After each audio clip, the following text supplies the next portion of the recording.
السلام عليكم. ازيكم حبايبي؟ عاملين ايه؟ يا رب دايما تكونوا في خير وصحة وسعادة. النهاردة هنعمل مع بعض بقى وصفة جبارة، وصفة بتدفي دفى السنين كله. العدس كلنا بنحبه، حاجة كده ما شاء الله. ان شاء الله النهاردة هنعمله مع بعض بطريقة سهلة جدا جدا، وفيها كل التكات اللي هتطلع معاكي احلى عدس ان شاء الله هتاكليه. وكمان هنقول في الفيديو كل الاسرار اللي هتخلي العدس معاكي حاجه كده في منتهى الجمال، ولو عايزاه خفيف هتعملي ايه، ولو عايزاه تقيل هتعملي ايه. بس قبل ما نبدا الوصفه بتاعتنا يلا بينا بقى نسمي الله ونصلي على الرسول ونشوف معانا ايه. طبعا كميه العدس دي زي ما انت عايزه، هتعملي ربع، هتعملي نص، هتعملي. انا كان معايا ما يقارب من حوالي 400 جرام من العدس. جبت بقى الخضار بتاعي مبدئيا كده، بصلتين كبار من البصل اللي هو الاحمر او الابيض عادي، معايا طماطمتين، معايا حوالي جزرتين برضو، وحوالي 4 فصوص من الثوم بس كانوا كبار وانا مقطعاهم كده بالسكينه. في ناس بتحب ان هي تحط بطاطسايه، لو حابه ان انت تحطي حطي، بس انا بالنسبه لي ما بحبش احطها لانها بحس ان هي بتقل العدس اكتر واكتر. تمام. جبت الحله كده حطيتها على النار وحطيت معلقه كبيره كده من السمنه، اي نوع سمنه انت بتحبيه.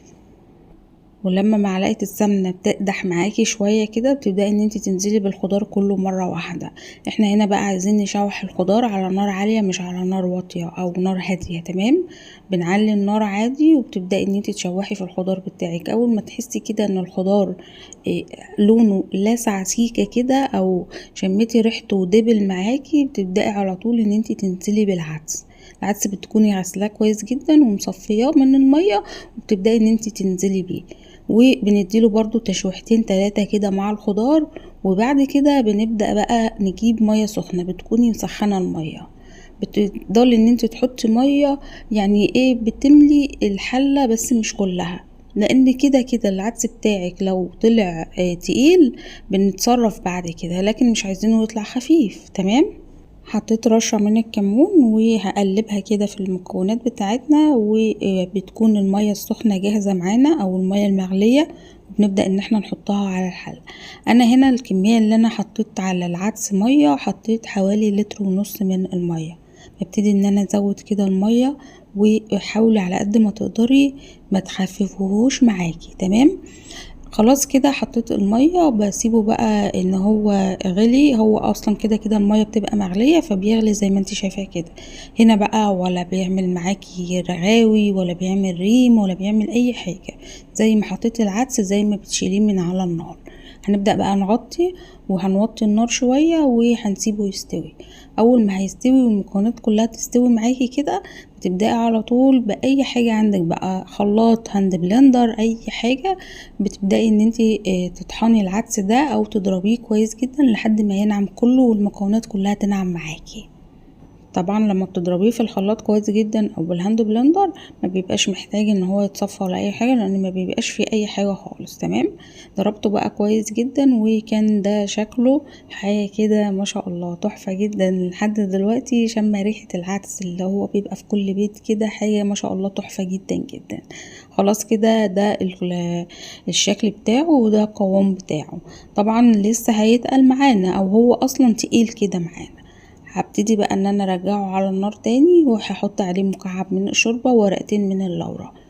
مكعب الشوربة وورقتين اللورة دول بيودوه في حتة تانية خالص خالص خالص. نحط بقى التوابل بتاعتنا، شوية من الكمون، شوية من الكزبرة، شوية من البابريكا، شوية من الشطة لو بتحب الشطة، وما بتحطلوش اكتر من كده. ونبدأ ان احنا نظبط الملح بتاعنا. هتقولي لي فين الكركم؟ هقولك ما بحطلوش كركم لان هو اصلا لونه مش محتاج ان يتحط له كركم ولا اي حاجه خالص، هو لونه كهرمان كده لوحده. ايديكي فيه بقى بالمعلقه كده من تحت لفوق علشان ما يلزقش معاكي في الحله، ان هو بس كده وانتي بتقلبي يغلي علوتين 3، مش عايزين اكتر من كده.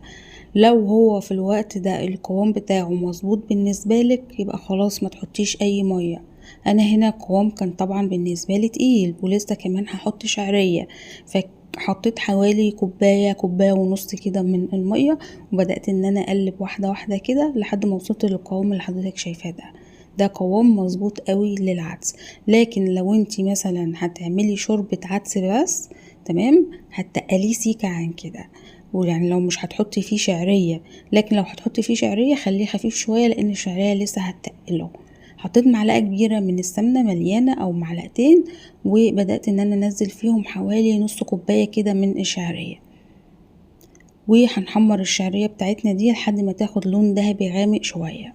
ما تفتحهاش لان لو فتحت الشعرية بتاعة العدس هتعجن الدنيا معاكي، يعني هتلاقيها عجنت كده جوه العدس وما بقتش الواحدة بوحدتها. لا، غمقيها سيكة كده علشان خاطر تديكي نتيجة كويسة في الاخر. طبعا في ناس بتشيل العدس ده توم، في ناس بتعمله بصل. لا، هي دي الطريقة اللي انا بعمله بيها، وحاجة كده في الاخر بتبقى تحفة وروعة جدا. يعني لو ما جربتيش الطريقة دي جربيها وان شاء الله هتعجبك. وطبعا كل شيخ ليه طريقة وكل واحدة ليها طريقة. لو حضرتك متعودة على طعم العدس مثلا بالبصل او بالثوم يبقى اعمليه بالعدس او بالثوم، مفيش اي مشكلة طبعا. الطبيخ ده عموما بتلعبي فيه زي ما انت عايزة، يعني مش مثلا بتبقى وصفة كيك او وصفة معجنات ان احنا ما نقدرش نبدل حاجة عن حاجة. لا، الطبيخ ده بتلعبي فيه زي ما انت عايزة بالظبط علشان تطلعيه الطعم في الاخر احلى حاجة. ناخد بالنا بقى من الخطوة دي كويس جدا. بعد ما حطينا الشعرية كده على العدس هنسيب العدس يغلي زي ما انت شايفة بالشكل ده. هيغلي غلوة او 2 او 3 بالكتير اوي، يا دوبك كده يغلي معاكي، وبتبدأي ان انت تغطي الحلة وتطفي النار وبتسيبيه حوالي 10 دقايق. تمام، متغطي كده وتطفي النار. اول ما بيغلي غلوتين بالظبط بتلاقي الشعرية استوت من سخونة العدس، وفي نفس الوقت الشعرية برضو ماسكة نفسها كده، مش مهرية مش معجنة مش اي حاجة خالص. وبتبدأي ان انتي تظبطي بقى الملح بتاعك وتظبطي الدنيا، وبيبقى معاكي احلى عدس في الدنيا كلها. طبعا في الوقت ده لو عايزة تخفيه بتخفيه برضو بشوية مية مغلية، وبيبقى بيوصل للقوام اللي انت عايزاه. كان معايا بقى شوية بصل محمر كده، محمرة شوية صغيرين كده، حطيتهم على الوش للتزيين مش اكتر من كده. يبقى تخلي بالك من كل خطوة عملناها في الفيديو علشان يطلع معاكي العدس مظبوط، ويطلع معاكي احلى عدس بإذن الله تاكليه في الدنيا كلها ان شاء الله. واهم خطوة ما تنسيش تظبطي الملح بتاعك. ورق اللورا مكعب الشوربة بينقلوا العدس في حتة تانية خالص، يعني بينقلوا في حتة تانية خالص خالص خالص.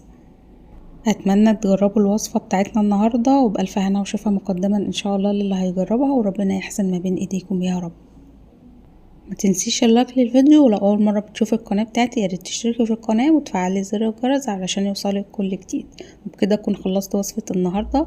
اشوفكم ان شاء الله في وصفه جديده على الف خير. السلام عليكم ورحمه الله وبركاته.